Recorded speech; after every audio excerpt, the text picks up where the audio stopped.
వాక్యమే నన్ను బ్రతికించెను, బాధలలో నెమ్మదినిచ్చెను. అనుదిన ఆత్మీయమన్న కార్యక్రమానికి మీ అందరినీ ప్రేమపూర్వకంగా ఆహ్వానిస్తూ ఉన్నాం. ఈ దినము ఆంధ్ర క్రైస్తవ కీర్తనల పుస్తకం నుంచి 70వ పాటని పాడుకుందాం.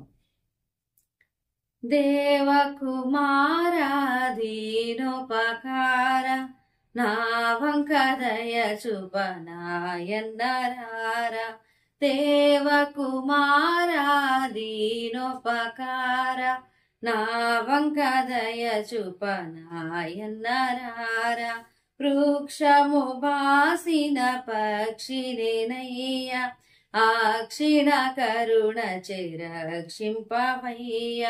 వృక్షము బాసిన పక్షినేనయ్య, ఆ క్షీణ కరుణ రక్షింపవయ్య. దేవకుమారా దీనోపకార నా వంక దయ చూపనాయన్నరార. పాపుల పాలిటి పరమదయాళు, దీవించు నీ దయ దీనునికిప్పుడు. పాపుల పాలిటి పరమదయాళు, దీవించు నీ దయ దీనునికిప్పుడు. దేవకుమారా దీనోపకార నా వంక దయ చూపనాయన్నరార. మహనీయ గుణమణి మండిత దేవ, ఇహ భద పాపవే ఇమ్మనుయేల. మహనీయ గుణమణి మండిత దేవ, ఇహ భద పాపవే ఇమ్మనుయేల. దేవకుమారా దీనోపకార నా వంక దయ చూపనాయన్నరార. దేవకుమారా దీనోపకార నా వంక దయ చూపనాయన్నరార. క్రీస్తునందు ప్రియమైన దేవుని బిడ్డలారా, అనుదిన ఆత్మీయమన్న కార్యక్రమానికి మిమ్మల్ని అందరినీ ప్రేమపూర్వకంగా ఆహ్వానిస్తూ ఉన్నాను. ఈ సమయంలో మార్కు సువార్తలో నుండి ఆయా వ్యక్తుల ద్వారా దేవుడు మనకు నేర్పిస్తూ ఉన్న విషయాలను మనం ధ్యానం చేసుకుంటూ, మొదటిగా 2వ అధ్యాయంలో ఉన్న 4 స్నేహితులను గురించి మనం ధ్యానం చేసుకుంటూ వస్తున్నాం. మొదటిగా వారిలోని మనం నేర్చుకున్న పాఠము క్రియాపూర్వకమైన విశ్వాసము మనం కలిగి ఉండాలి అనే సత్యాన్ని మనం నేర్చుకున్నాం. రెండవదిగా ఈరోజు మరికొన్ని పాఠములను మనం నేర్చుకోవడానికి ప్రయత్నం చేస్తే, రెండవదిగా ఆ 4 కూడా జాలి లేకపోతే కనికరము అనేది ఉన్నట్లుగా మనం చూస్తూ ఉన్నాం. కాబట్టి మనము కూడా కనికరం కలిగి ఉండడానికి ప్రయత్నం చేయాలి. ఏ విధంగా వారు కనికరం కలిగి ఉన్నారు అనంటే, వారి యొక్క స్నేహితుడు పక్షవాతంతో పడిపోయి ఉన్నప్పుడు వారు చూస్తూ ఉండలేకపోతూ ఉన్నారు. మరి అప్పటి వరకు ఎన్ని ప్రయత్నాలు వారు చేసి ఉంటారో ఆయనను బాగు చేసుకోవడానికి, అది మనకు తెలియదు. కానీ ప్రభు అయిన యేసుక్రీస్తు ప్రభు వారు అక్కడ ఉన్నారు, ఆయన దగ్గర అందరూ కూడా స్వస్థపరచబడుతున్నారు అనే మాట తెలిసినప్పుడు వారు వెంటనే ఆయనను జ్ఞాపకం చేసుకొని స్వస్థపరచబడడానికి ఆయనను యేసుక్రీస్తు ప్రభు వారి దగ్గరికి తీసుకొని వస్తూ ఉన్నట్లుగా మనం చూస్తున్నాం.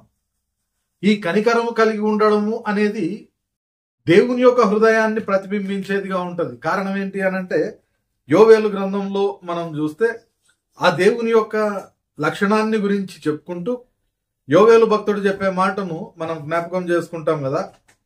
2వ అధ్యాయము యోవేలు గ్రంథము 13వ వచనం మనం చూద్దాం.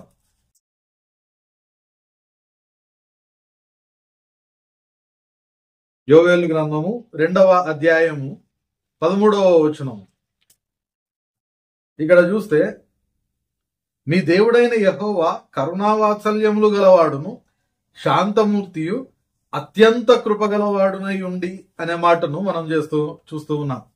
కాబట్టి మన దేవుడు కరుణావాత్సల్యములు కలిగిన వాడు, అత్యంత కృపామయుడు అనే మాటను మనం చూస్తూ ఉన్నాం. అంత మాత్రమే కాకుండా యోనా గ్రంథంలో మనం చూస్తే, యోనా గ్రంథము 4వ అధ్యాయము 2వ వచనంలో కూడా మనం చూస్తాం, యెహోవా నేను నా దేశమందు ఇట్లు జరుగును అనుకుంటుని కదా, అందువలనే నీవు కటాక్షమును జాలియును బహుశాంతమును అత్యంత కృపగల దేవుడవై ఉండి అనే మాట యోనా దేవునితో అంటూ ఉన్నాడు. కాబట్టి ఆ కనికరం కలిగి ఉండడం, జాలి కలిగి ఉండడము అనేది ఖచ్చితంగా దేవుని యొక్క హృదయాన్ని చూపించేదిగా ఉంటుంది. అంతేకాకుండా క్రొత్త నిబంధన గ్రంథంలో మనం చూస్తే లూకా సువార్త 10వ అధ్యాయంలో అక్కడ చెప్పబడుతూ ఉన్న మంచి సమరయుని కథలో కూడా ఏ విధంగా కనికరం కలిగి ఉండాలి అనే దానిని యేసుక్రీస్తు ప్రభువారు బోధించినట్లుగా మనం చూస్తూ ఉన్నాం.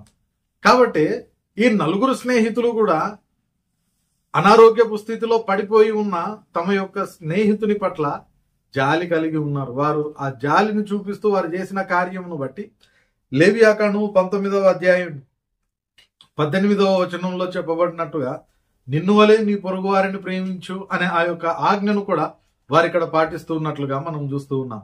ప్రియమైన దేవుని బిడ్డలారా, ఈ దినాన వారిలోని ఈ లక్షణాన్ని బట్టి మనము కూడా జాలి కలిగి ఉండడానికి ప్రయత్నం చేయాలి.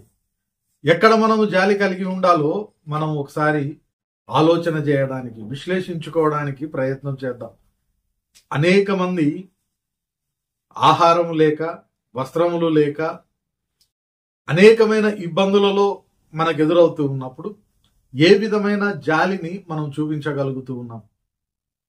చేయగలిగిన స్థితిలో ఉండి మనం ఒకవేళ చేయలేకపోతూ ఉన్నాము అనంటే మనం పాపం చేస్తూ ఉన్నామని సామెతల గ్రంథంలో మనం చూస్తూ ఉన్నాం. అంత మాత్రమే కాకుండా ఒకవేళ ఆ విధంగా సహాయం చేయడానికి, ఆ కనికరం చూపించడానికి ఒకవేళ దేవుడే మనకు అవకాశం ఇచ్చాడేమో కూడా మనం ఆలోచించుకోవాలి. కారణం ఏంటంటే 25వ అధ్యాయము మత్తయి సువార్తలో మనం చూస్తే అక్కడ దేవుడు ఆయన రాకడలో ఆయన ఇచ్చే ఆ యొక్క తీర్పును గురించి చెప్తూ యేసుక్రీస్తు ప్రభువారు చెప్తూ ఉన్న మాట, మనుషులందరినీ కూడా గొర్రెలను మేకలను వేరుపరిచినట్లుగా వేరుపరిచి కుడివైపు ఉన్న వారిని గొర్రెలని, ఎడమవైపు ఉన్న వారిని మేకలని పిలిచి వాళ్ళకి చెప్తూ ఉన్న మాట, అనాదిగా నా తండ్రి చేత మీ కొరకు సిద్ధం చేయబడి ఉన్న దేవుని రాజ్యంలోనికి మీరు వెళ్ళండి అనే మాట చెప్తున్నారు. కారణం ఏంటి అనంటే, నేను ఆకలిగొంటిని, మీరు నాకు ఆహారం ఇచ్చితిరి, నేను దప్పిగొంటిని, మీరు నాకు దాహం ఇచ్చితిరి, నేను వస్త్రహీనుడనై ఉంటిని, మీరు నాకు వస్త్రములు ఇచ్చితిరి, నేను చెరసాలలో ఉంటిని, మీరు నన్ను చూడవచ్చితిరి. ఇవన్నీ కూడా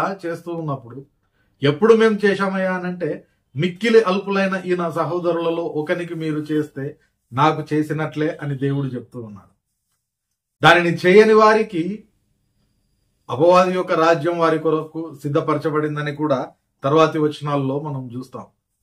కాబట్టి మన ఎదురుగా మిక్కిలి అల్పులైన వాళ్ళు ఎంతమంది మనకు ప్రతిదినం ఎదురవుతూ ఉన్నారో, మనం చేయగలిగిన స్థితిలో ఉండి ఎంతమందికి మనము సహాయం చేయలేని స్థితిలో మనం ఉంటూ ఉన్నామో దానిని మనము ఆలోచన చేయడానికి ప్రయత్నం చేయాలి. కాబట్టి ఇక్కడ ఆయన మనకు ఈ 4 ద్వారా మనం నేర్చుకునేది ఏంటి అనంటే, జాలి కలిగిన హృదయం కలిగి ఉండడానికి ప్రయత్నం చేయాలి. అది దేవుని యొక్క హృదయాన్ని రిఫ్లెక్ట్ చేసేదిగా ఉండడం మాత్రమే కాకుండా మనకు తెలియకుండానే దేవునికి మనము చేసిన వాళ్ళుగా పరిగణింపబడతాం. కాబట్టి జాలి కలిగి ఉండడానికి మనము ప్రయత్నం చేద్దాం. ఈరోజు మనం నేర్చుకోబోయే 2వ పాఠము వారి యొక్క సంకల్పం. ఖచ్చితంగా వారు 4 కూడా దృఢ సంకల్పం కలిగి ఉన్నారు. వారి యొక్క స్నేహితుడిని అటువంటి స్థితిలో వాళ్ళు చూడలేక ఎలాగైనా గాని ప్రభు అయిన యేసుక్రీస్తు దగ్గరికి ఈయనను తీసుకొని వెళ్ళాలి అనే దృఢ సంకల్పం వాళ్ళు కలిగి ఉన్నారు. కాబట్టి వాళ్ళ ఎదురుగా అనేక మంది కనిపించినప్పటికీ, ఒకవేళ పైకప్పు కూడా వాళ్లకు అడ్డుగా కనిపించినప్పటికీ ఆ అడ్డంకులు ఏవి కూడా వాళ్ళను ఆపలేకపోతూ ఉన్నాయి. అంతటి దృఢ సంకల్పము వాళ్ళు కలిగి ఉన్నట్లుగా మనం చూస్తూ ఉన్నాం. ప్రియమైన దేవుని బిడ్డలారా, మనము కూడా ఒకవేళ దేవుని కొరకు ఒక కార్యం చేయాలి అని అనుకుంటే అనేకమైన అవాంతరాలు కనిపించవచ్చు. ముఖ్యంగా అపోస్తలుల కార్యముల గ్రంథంలో మనం చూస్తే ఆది సంఘము ప్రారంభించబడినప్పుడు అనేకమైన అవాంతరాలు వస్తూ ఉన్నాయి. అది ఆలయపు పెద్దల నుండి వస్తూ ఉంది, రాజ్య అధికారుల నుండి వస్తూ ఉంది, మత ఛాందసవాదులైన యూదుల నుండి వస్తూ ఉంది, యాజకుల నుండి వస్తూ ఉంది. అయినప్పటికీ ఆ ఆది సంఘములోని ప్రారంభ క్రైస్తవులు ఎటువంటి దృఢ సంకల్పం కలిగి ఉన్నారు అనంటే, మనం చూస్తాం కదా, 3-4 అధ్యాయాల్లో మనం చూస్తే వారికి కలిగి ఉన్నదంతా కూడా వాళ్ళు అమ్మేసి అపోస్తలుల పాదముల దగ్గర పెడుతూ ఉన్నారు. కారణం ఏంటి అని అంటే, మేము ఏదైతే దేవుని యొక్క సువార్తను వింటూ ఉన్నామో, మేము ఆ వార్తను విని ఏదైతే రక్షింపబడుతూ ఉన్నామో, ఆ రక్షింపబడిన ఆ శ్రేష్టమైన రుచి నశించిపోయే అనేక మంది కూడా తెలుసుకోవాలి, అనేక మంది కూడా దేవునిలోకి రావాలి అనే దృఢ సంకల్పం వారందరూ కలిగి, వాళ్ళు ఎవరు కూడా తమది నాది అని వాళ్ళు అనుకోలేదనే మాట బైబిల్ గ్రంథంలో మనం చూస్తాం. అంతేకాకుండా పౌలు భక్తుడు చేస్తూ ఉన్న ప్రయాణాల్లో కూడా అనేకమైన అవాంతరాలు వస్తూ ఉన్నాయి. ఆయన కొట్టబడుతూ ఉన్నాడు, ఓడ పగిలి శ్రమ పడుతూ ఉన్నాడు. తర్వాత అనేకమైన శ్రమలు ఆయన తాను ఎదుర్కొన్న వాటిని తెలియజేస్తూ ఉంటాడు. చెరసాలలో ఆయనను పెడుతూ ఉన్నారు, శ్రమ పెడుతూ ఉన్నారు. ఎన్ని ఉన్నప్పటికీ ఆయన సువార్త ప్రకటించడం మానలేదు.